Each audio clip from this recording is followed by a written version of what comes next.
Jade Morris and we're here at UFC Fight Night in Manchester where Machida will be taking on Munoz. Now here are all the post-fight interviews. Jade Morris here for ME UK and with Paddy the Hooligan Houlihan. Now how are you feeling today? I feel great, yeah. I actually feel really energetic, to be honest.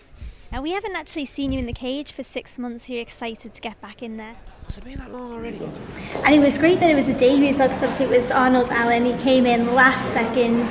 You know, people weren't sure what was going to happen, but what a fight he had. He seemed to have so much confidence.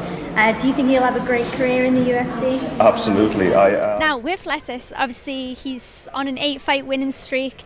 Do you think he's overlooking you at all? Because there was a bit of bands going on social media where he was holding up the post saying, "I'm going to defeat Bisping by submission." Yeah. Did you just laugh that off, or did you feel a bit insulted by it? No, I mean, never insulted by it, because of course it's a fight. He thinks he's going to win. I think I'm going to win, and that's what.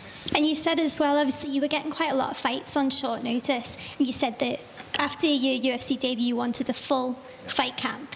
Now you actually train at you have two different fight camps. How long do you spend in between each one? What an exciting title fight. You were originally meant to face Juliana Lima a couple of weeks ago. When you got the call from the UFC, how did you feel? I was a bit caught off guard, so while I was very excited, it took a couple of days to really sink in and for me to understand the huge opportunity that I'm getting. And you mentioned before that you think you're going to get the submission. Do you see a hole in her game? Jade Morris here. We're backstage with Pietro Pitbull Menga, who just defeated Steve McComb. How does it feel winning your BAMMA debut? Yeah, it's great.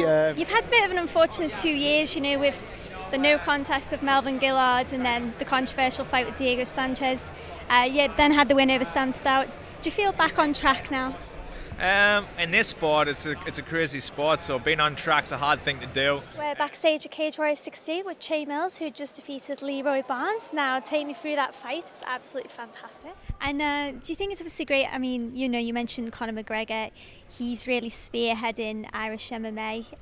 It was something that was growing, you know, in Ireland and England. Do you think he's now paving the way for young Irish fighters who are coming up? 100%. I'm Jade Morris of Bay TV. We're here at Cage Warriors 57 in the Echo Arena. Represents Liverpool, England.